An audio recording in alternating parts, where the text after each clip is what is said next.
Kendrick Perkins, former first round 27th pick in the 2003 draft, who played on the Celtics bench in the 2008 run to the finals, and his career ended in 2017 playing one game with the Cavaliers. Why are we talking about this man who, for some reason, has the IQ of a spoon? Well, because whenever he makes a statement about anything basketball related, he ends up just fumbling the bag. Like the most recent statement he made was that Nikola Jokic has been stat padding.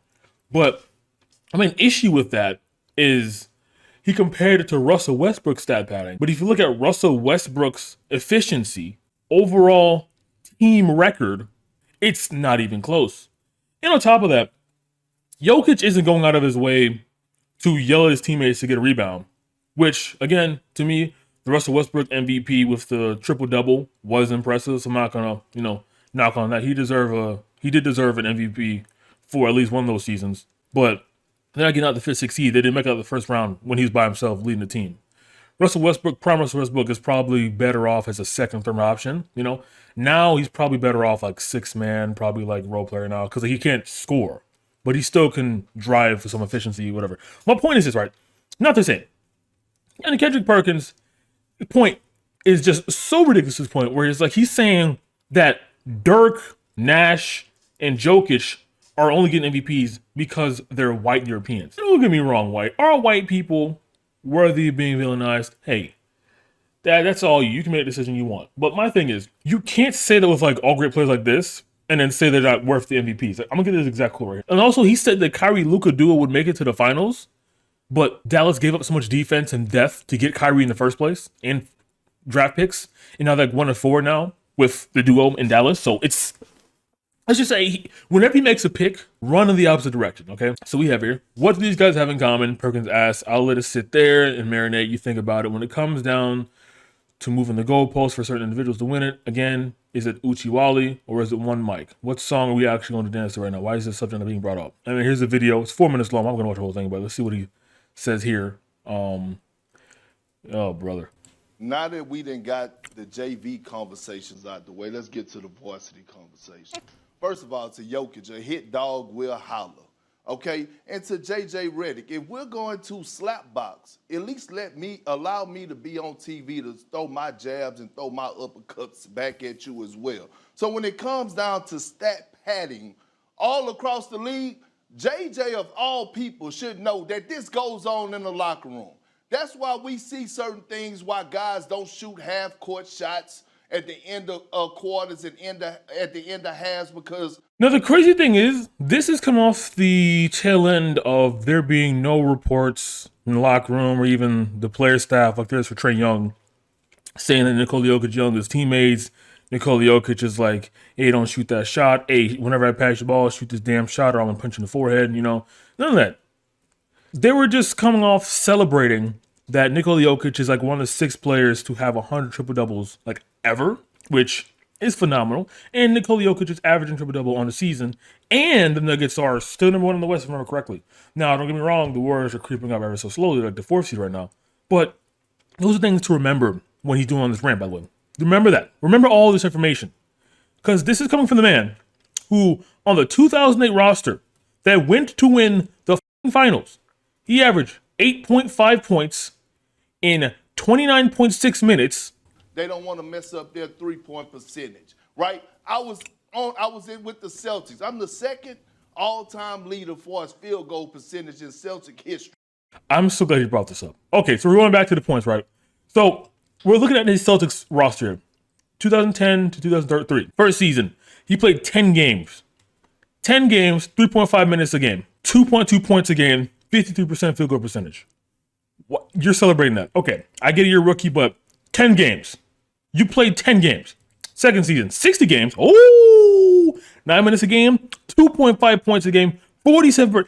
How do you score 47% on 2.5 points a game? You're only in there for 9 minutes. How are you messing that up? Third season, 68 games played. So he's playing more games as time goes on. In 2005, 19 minutes a game. Okay, Kendrick, big dog. 19 minutes a game. But here's the catch. With damn near double the time, He did double his points, which is a good thing. You double your points double time. However, doubling from 2.5 to 5.2 isn't that impressive because it's still 5.2 points per game. In 2006, got 4.5 all the way to him peaking in 2009 at a whopping 10 points a game, 27 minutes per game in that season. He's basically like a 6-man starting role at that point. And he's getting 10 points per game. Talking about he has the highest field goal percentage. Yeah, no shit, you don't shoot the ball. Like, I would have a 60% field goal percentage if I'm only shooting like what, 5 shots a game? Robert Williams just passed me up. I was on the verge during that time when I was passing up Cornbread Maxwell, and he used to tell me, boy, you better take that elbow jump shot. You know what I used to tell him, Stephen A? You know what, I'm going straight dribble handoff. So let's not act like... Remember when this was about Nikola Jokic being a toxic cancer in his locker room and like not wanting to assist the team to the stat padding, even though the Nuggets are #1 seed in the West? I was criticizing Jokic and how much pressure he's under for the playoffs. I know that. I know the downfalls his team has. There's not that much defense being played. They were being stomped by the Clippers for a decent bit of time. They had to come back from that game. Right, I know the criticism Nikola Jokic and Nuggets have to face. And Michael Porter Jr., who does not pass the ball whatsoever, he gets you rebounds. He played a little bit of defense, but he's averaging like 1 assist a game. I get the criticisms of the Nuggets, but what is this? Why are we talking about his poor career? He's only played a full season in his entire career. He has not played a full entire season in his whole career. His peak is 78 games. I can't even consider him like a full player. He hasn't even, whatever. No, okay, that this goes on for us guys trying to reach milestones or living in the moment. It happens. Now, JJ brought up something else when it came down to the MVP, and he felt some type of way that I have Joel Embiid as my front runner. I don't blame you for that. Joel Embiid, I'd say he deserves it, but if Nikola Jokic wasn't a center, he'd probably get it. I'll be dead ass.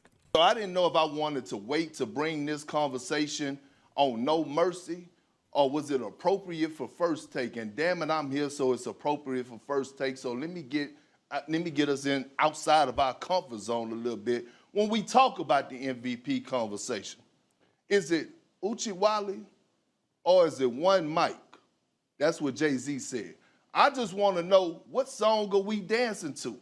Because this clip has been going on for 2 minutes. He's not made an argument yet as to why Nikola Jokic is stat padding, as to why Nikola Jokic is not deserving an MVP, and as to why Joel Embiid is better than him, and as to why JJ Redick was wrong. I don't even know what he was arguing with JJ Redick about. I don't even know at all. But him not even addressing any of this shit, what makes me believe that he not only has no argument, but his main argument is that white European players only get it because of white European players. Now, there's a slight problem with what he's saying there, is that 2 out of 3 of the people he's mentioning, Dirk, Nash, and Jokic, are Hall of Famers and were a part of deep playoff running teams, Dirk being one that won a ring. So even if that was the case, you would have to ignore them being massively talented, like the best in their field, in their primes at the time, which was, again, worthy of warranting a MVP. when it comes down to guys winning MVP since 1990, it's only 3 guys that won the MVP that wasn't top 10 in scoring. Do you know who those 3 guys were? Who were they? Steve Nash, Jokic, and Dirk Nowitzki. No. Dirk Nowitzki. Okay, this is probably gonna be it right here. So, is winning MVP synonymous to winning a scoring title, like being top 10 scorer?